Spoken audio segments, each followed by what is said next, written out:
these ads also provide an opportunity to bridge and say, look, hey, we're presenting you an ad about an upcoming title, but maybe there's something special that's also going on at the theater.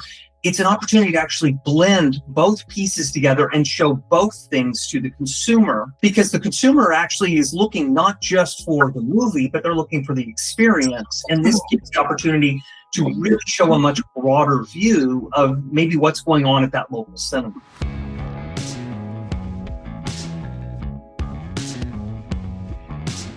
This is the Box Office Podcast. I'm Daniel Loria, the editorial director of Box Office Pro, the pulse of theatrical exhibition.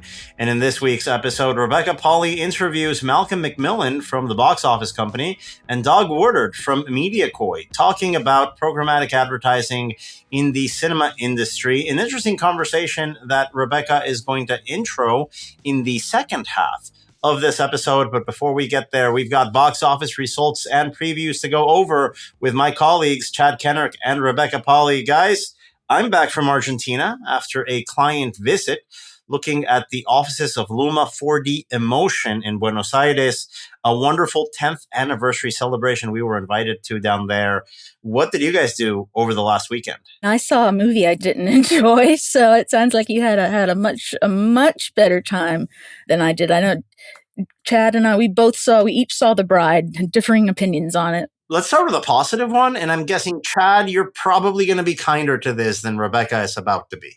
It's a big swing. I like to see that. I think props to Mike and Pam for greenlighting it and giving a female filmmaker a platform to share their views and their thoughts. I did see a clip of Maggie Gyllenhaal saying that she wrote it for her daughters, that her daughters refused to fit in a box. And for a long time, she felt like, no, just go in the box. It's easier. And then she had this epiphany, like, no, like, screw the box. You be you.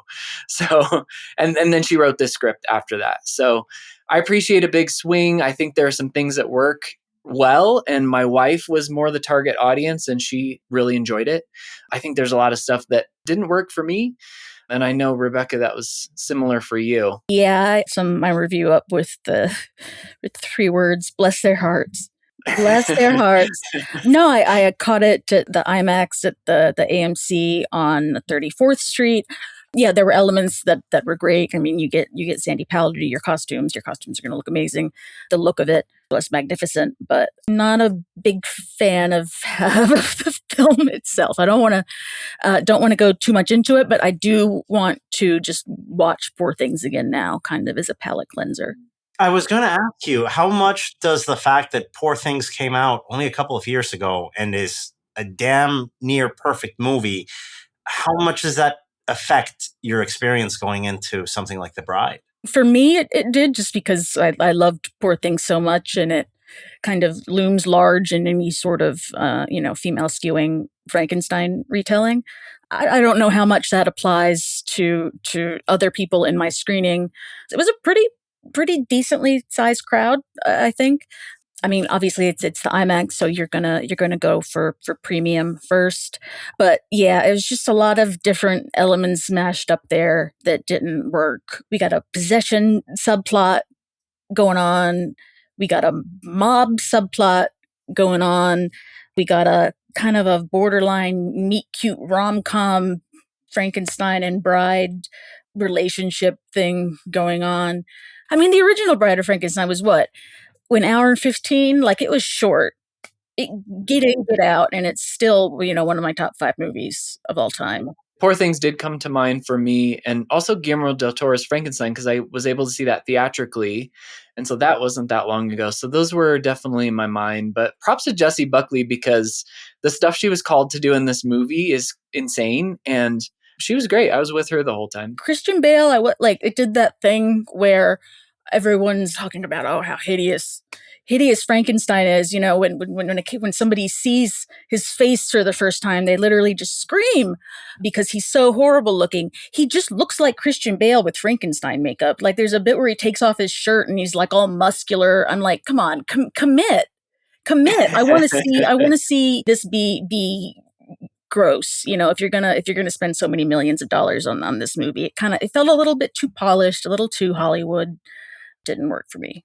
And it didn't work for the general audience either, with Warner Brothers' The Bride opening to $7 million from 3,300 screens. That is about the same per-screen average than Neon's Nirvana, the band, the show, the movie in week 4. That's a title that's only playing in 109 screens and grossed $228,000. If we judge by per-screen average alone, The Bride falling in at the bottom of the top 10, of course, in our regular top 10, and ended up in third place as we predicted, because Scream 7 suffered a bigger drop than even the steep drop that we anticipated coming into week 2. That poor word of mouth really affecting the title. A 73% week-on-week drop for Scream 7, landing in second place with 17 million. That's a big slip up there, but guys, by this point, 2 weeks in, Scream 7 at $93 million domestic total. They're not too excited by that drop, but safe to say it worked. I will say Eric saw, my boyfriend Eric caught with a friend of his, Nirvana, the band, the show, the movie, knew nothing going in, was kind of like, I have to go down to there's down at IFC Center. It's a long commute. So he was not excited, but he came back and he really enjoyed it. He said it was really fun. So I might have to check that one out now as well. Canadians seem to like it. Our Canadian friends are big fans for that movie. Okay, I trust them. I trust the Canadians. Yeah, they've got good taste. Yeah. And finishing up in first place with the best opening weekend for a Pixar original since Coco is Hoppers, with a $45 million debut from 4,000 screens. That is not blockbuster territory by any means, but let's not forget that Pixar originals have been going through a losing streak lately. So to have the best original debut in years is definitely a plus for Disney's division, putting out these animated originals. I don't know if you guys have seen it yet. I got to see extended clips of this title down in Argentina with our friends from Luma 4D Emotion with their immersive seating system. Watched maybe about 20 minutes of it and wanted to see the rest of the thing. That thing was really, really funny. One of those movies that I can't wait to watch in full whenever I get the chance. I haven't seen it, but I was at the theater last night and I heard a lot of word of mouth, people passing me by saying, have you seen Hoppers? It was really good. So. And we expect a decent hold from Hoppers to lead the weekend in this coming frame. Of course, as Chad mentions, that word of mouth is probably going to help it keep the number one spot at the box office. There's also very little competition from family films from here up until Mario, opening in early April. Mario tickets already for sale, by the way, and I'm hearing big, big things, guys. I mean, we might hit a $150 million 3-day frame. That's what it looks like. I don't know what that 5-day frame ends up going to, but so far, so good for Mario. Until then, it's going to be the Hoppers show. We've seen how Zootopia 2, through word of mouth alone, was able to become a massive, massive title for Disney. I anticipate this is going to be obviously more modest in terms of those benchmarks, but definitely a film that plays a role through the end of this month, especially in a weekend where it goes up against 2 new releases. We have from A24 Undertone, which is a horror movie about a scary audio recording. It's not ringtone, it's undertone. What is this exactly? It's a one location story about this woman that's doing a horror podcast with her colleague who's there with her virtually.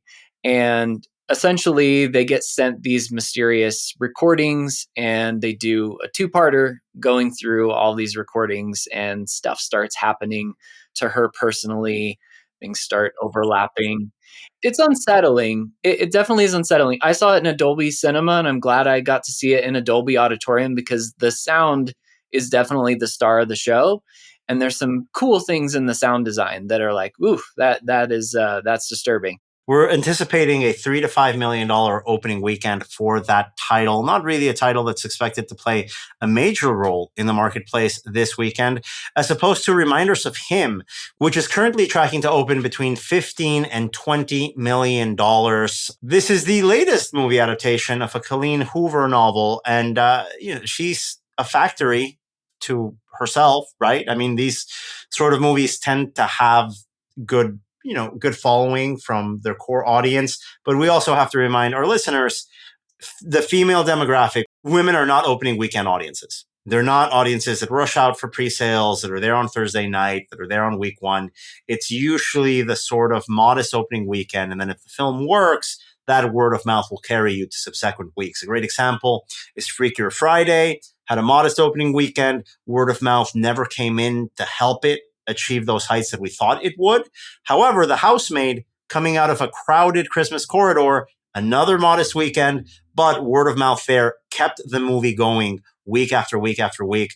This is going to be a movie that the real story and its performance is going to be told on week 2, 3, or 4. If you're a fan of that one, then we have another Colleen Hoover adaptation coming out in May. And we are all looking forward to that opening weekend of Project Hail Mary coming out on March 20th.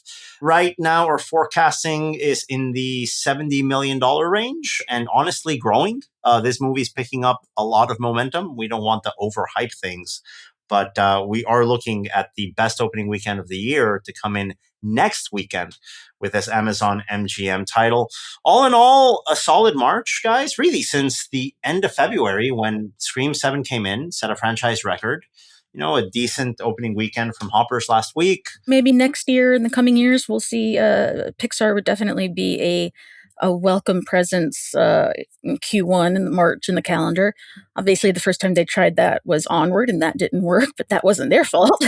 No, not their fault at all. But, you know, if we look at the schedule for next year, and I keep on saying, and this is, for the record, the only year I've ever said this about. I was not part of the crowd that said we're going to recover in 2023, as some box office gurus claimed. We don't like to overhype things or give out false promises here. But next year, I'll knock on wood, it looks like a winner. If we look at those soft spots in the calendar in 2025 and 2026, 2027 has them filled out. Early February, you've got Ice Age Boiling Point. Then you've got Coco Melon, the movie, at the end of February next year. Beginning of March, you've got the Thomas Crown Affair. You got the Exorcist remake coming up in mid-March of next year. Sonic the Hedgehog in late March. We've got another Passion of the Christ movie tentatively on the schedule for Q1. Q1 next year is looking great. And of course, being capped off with Godzilla x Kong Supernova. Things are going to be looking better. I do think one of the big hurdles of 2026 we just passed. The other one coming in that awful August to October spot that just keeps on slowing us down year after year. But the first barrel of destruction, we cleared. We just have to gain momentum so we don't get too slowed down in that next tough spot on the calendar. Yeah, and of course, Daniel, as we look forward to the traditionally kind of slower periods in the calendar, September, October, a really key part of getting audiences out to cinemas is really targeting your marketing. And instead of doing something just kind of scattershot, really aiming your time and efforts in terms of marketing audiences who are going to come out and see often these sort of niche titles. That was actually part of the conversation that we are going to feature here in the latter half of this episode, a conversation I had with the Boxoffice Company's Malcolm MacMillan and of MediaKoi Doug Woodard, relating to this new digital cinema advertising network that has been launched by the Boxoffice Company that targets the open web, i.e., not social media websites, just the rest of the web where people spend a lot of their time.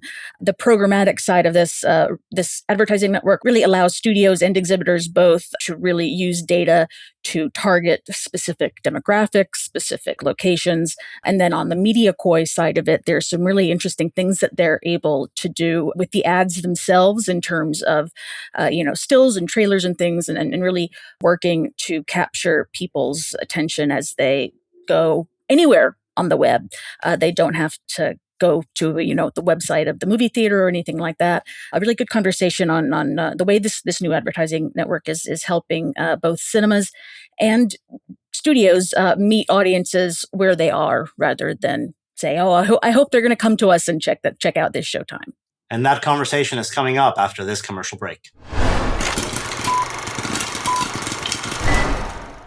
Imagine a world where your cinema's digital experience is as unforgettable as the movies you show. At Box Office, we strive to make that world a reality. We offer innovative solutions like custom-built websites, mobile apps, and user-friendly ticketing pages, crafted to meet the unique needs of cinemas. It's all about enhancing customer loyalty and making booking a breeze. Take your cinemas online experience to the next level with Boost. Contact us today at sales@boxoffice.com to learn more.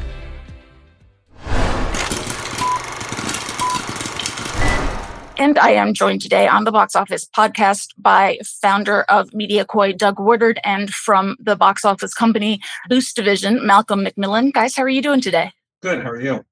Fantastic. Thank you, Rebecca. So I'm really excited to speak today about this new initiative you have that really lets exhibitors meet moviegoers, potential customers, where they already are, to really help relieve some of the friction in that ticket buying journey that we have today. So I want to start out by asking, I'm sure, Doug and Malcolm, what seems to you a very basic question, that just to start with the ABCs here. This digital cinema advertising network that has been introduced focuses on programmatic advertising. What's the 101 version of what we're talking about here? Programmatic is just the automation of the buying and selling of online ad space. That's all that is. But what it means is that we can access all these different audiences in a highly targeted way across a huge range of reputable websites that people are browsing every day. It could be a news website or some kind of leisure site. And we can put an ad right in front of them if they fit the right profile. So it's very, very targeted. And because it's programmatic, it means we can access these huge numbers. So it's a very, very valuable tool. It's a data-driven tool to reach out to people, like you said, news websites, obviously social media, they have their own algorithms, they have their own setups. This is the rest of the internet where people do spend a lot of time. Exactly. It's outside the walled gardens. Yeah. So to speak about the data part of things, Malcolm. So I know one of the examples you use that this, like, for example, a movie like Five Nights at Freddy's 2, which is highly Gen Z targeted, it's for younger audiences. The programmatic side of this digital advertising network allows you to reach out to people who are of the correct age range, or have the, Exactly. So we can target people who like horror movies of a certain age and a certain profile. And that's what's so good. And we can use data from the websites of the exhibitors we work with to target people and retarget people who have, for example, landed on a film page but not booked, and we can find them and put an ad in front of them, and we can create lookalike audiences based on that profile and then go and search for them online. So it's really clever stuff, and it's very, very efficient. We're not going to advertise to the wrong people, or we'll keep that to a minimum, and we can even geo-target to the local area around a cinema as well. So that's really powerful. So the ads, how are the ads themselves different from the standard movie theater, movie banner ad that you would see, aside from the fact that they can be targeted more specifically to people as they're scrolling around on the internet? The idea behind the ads was looking at how do we best provide the information to the consumer. It's not always about getting the consumer to come to you. It's sometimes about taking that information to the consumer and engaging them where they are. So the MediaKoi ads basically are, in effect, a mini movie website that the consumer can engage with. Not only can they watch the trailer, they could read a synopsis, they can search for tickets near them directly within the ad itself. We can introduce other features into there as well. So we're actually trying to take that engagement to the consumer to make the process of them deciding whether they want to buy that ticket as frictionless as possible. And then when they make that decision that they want to purchase a ticket, how do we move them along that journey with as few clicks as possible?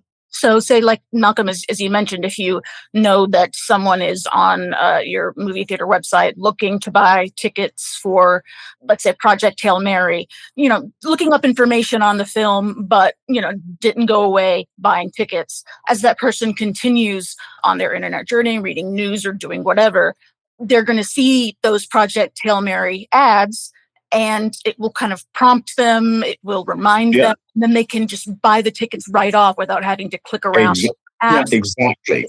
Exactly. And I think that's what makes a difference. And obviously, Box Office manages a lot of Showtime's data through its referral programs. And when you use that data within the MediaKoi ads, the links will go straight through from that ad, straight through to the cinema which they've chosen to go to. And that's the only point where they actually need to leave the website they're on. So if they're on ESPN, for example, and they see the relevant ad, they can have a look at the trailer, they can have a look at stills, they can read the synopsis, all within the ad. They don't need to leave ESPN. And then the point at which they think, actually, do you know what, I should have booked this, they can click on the link, go straight through to the ticketing pages of the cinema and book the tickets there and then.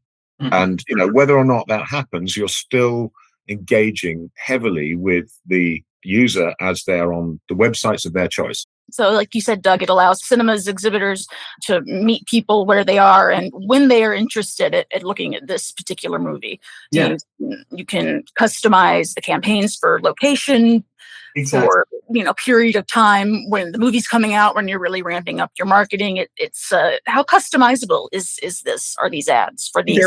We have different designs in which you can create through the system, but in addition to having that variability of look, is how quickly can an ad be built and launched. So we also really looked at trying to build efficiencies into our backend system that allows for the creation of an interactive ad within a matter of maybe just minutes at the most. Wow. So if you find that certain campaigns are performing better than others, it allows for a very quick pivot to ensure that you're delivering the right message for maybe that specific market without worrying about potential lead times of days or weeks in order to be able to make adjustments. So those are also, we felt, very important as part of this. So yeah, and I just want to add to that. Obviously, we can see both the data we get back from MediaKoi, but also from the data we get back from the programmatic platform that we use. We can see very quickly what's working, what's not working. And as Doug says, I think the key thing here is how the ads can be created and changed very, very quickly. And this is, it's such a game changer for us because it makes this whole process a lot easier. So, for example, if we're running multiple campaigns on multiple cinemas with their logos, with their showtimes embedded, we cannot take a day and a half to make a new ad. We need to be able to react immediately. And this is where MediaKoi fills that gap. It's great because there's been such an evolution over the past few years in the marketing of films in the earlier part of that journey and the discovery part. You used to see a lot of cinemas mainly rely on materials that have been provided to them by studios, put these materials out to the world, out to your social media, and kind of cross your fingers that it reaches who it needs to. This, when you have a cinema that maybe even has a smaller film coming up, or they're saying, we're seeing a lot of interest in this particular film in this particular area, you can immediately pivot and start targeting your marketing time, your marketing spend that way specifically, so you're not wasting time on inefficiencies. Well, there's also the opportunity so many of the marketing initiatives are not a single point of engagement with the consumer. You will have something where it'll be digital, there'll be something that's going on in theater and so forth. These ads also provide an opportunity to bridge and say, look, hey, we're presenting you an ad about an upcoming title, but maybe there's something special that's also going on at the theater. It's an opportunity to actually blend both pieces together and show both things to the consumer, because the consumer actually is looking not just for the movie, but they're looking for the experience. And this gives the opportunity to really show a much broader view of maybe what's going on at that local cinema. So you could integrate into the ads, say if you have custom Wuthering Heights cocktail or a particular opening night event, you can get both of those out to the people at once who would see a Wuthering Heights costume party and say, yes. Exactly. Well, and that's that extra piece is that experience that consumers are looking for. It's that opportunity to take the messaging even deeper in terms of what it is that you're trying to convey to the consumer. You're also having the opportunity to hit the consumer at different points of their journey. A consumer may see the ad and know nothing about that particular title, that particular theater. and they begin to learn. You may also have a consumer that's going to encounter that who already has been given information leading them up to that point and is now just at a final decision point. The consumer is able to engage with that specifically out of the same ad unit. So you're really able to get kind of multiple approaches of engaging with the consumer into that single point of content. What's the statistic of how many different mentions, how many different ads the general consumer needs to see before they make that purchasing decision? I think it depends on the channel and the medium, to be honest. And I mean, it was always sort of for television, it was always between 2 and 5, I think. It's a process.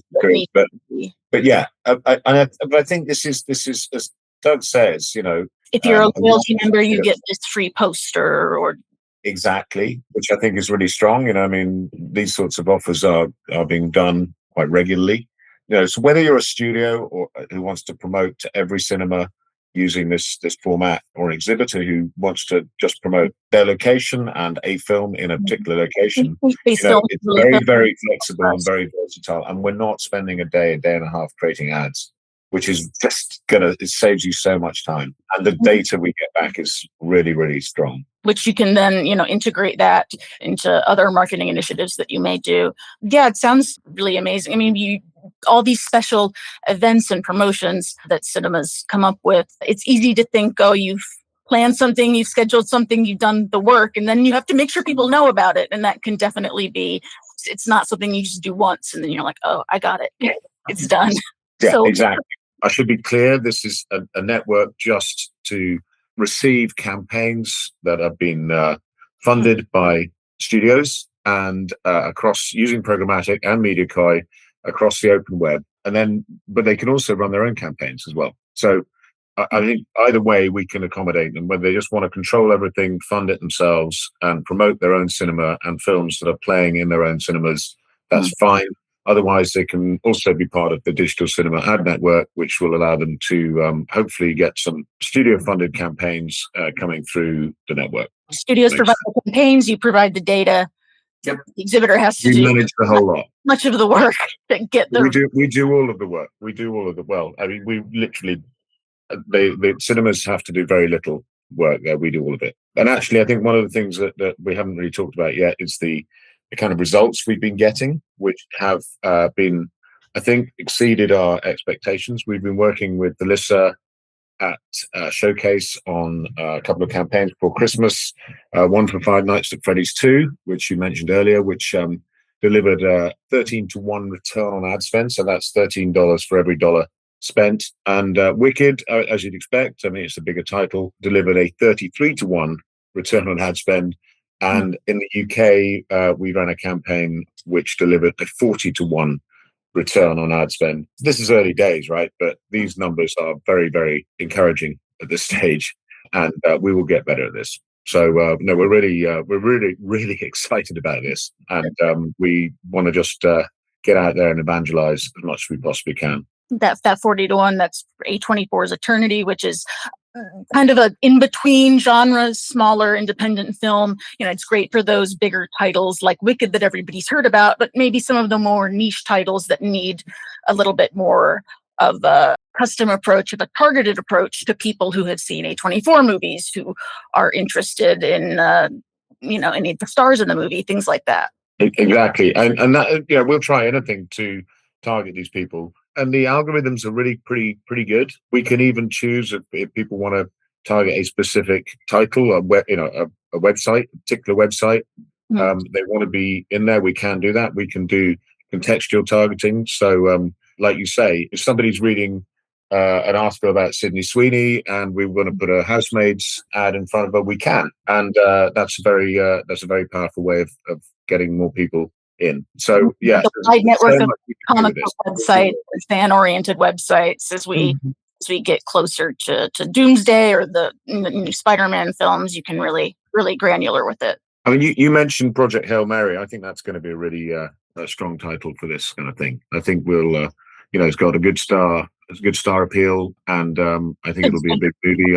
I think box office is anticipating it might be a 50 million opening weekend. So for exhibitors who are curious about this network, what is the actual lift on their side, whether you're talking about a campaign that's been provided by the studio or something that maybe they're interested in creating and funding themselves? It's a little more custom. What does the exhibitor actually have to do to get these campaigns out there? Well, we try to keep that as frictionless as possible for exhibitors. We know they're very busy. For the digital cinema advertising network, there's really very little required. The campaigns are funded by the distributors. The assets are supplied by the distributors. We set up the campaigns, add their branding, the cinema's branding, and all the links, etc., all the data. That's all managed by us. The only thing we would need is for the cinemas to apply a pixel to their website so that we can track the performance of the campaigns. And that should be a relatively straightforward process. If you want a bit more control as an exhibitor and you want to fund your own campaigns, we've done a lot of those already for various exhibitors, then there's a little bit more involvement, but really still the work is done mostly by box office with obviously the support of MediaKoi, but the funding is by the cinema, not by the distributor. They can get involved on both sides of that equation. You can really ramp up the returns there on something that's self-funded because you're not wasting money on, we've tried this particular, we know this doesn't work, we're going to focus on what we already know works for us. Some people like to get their hands dirty a little bit, so they have the option still to do that if they want to. Yeah, absolutely. And, we're very happy to work in either way. And that was Rebecca Pahle speaking with MediaKoi's Doug Woodard and the Boxoffice Company's Malcolm MacMillan. For more information, you can go to the Boxoffice Company's website at company.boxoffice.com. Earlier, you heard from myself and my colleague Chad Kennerk alongside Rebecca Pahle going over the latest news and box office updates. Don't forget to subscribe to this podcast. We're coming up with a new episode next week.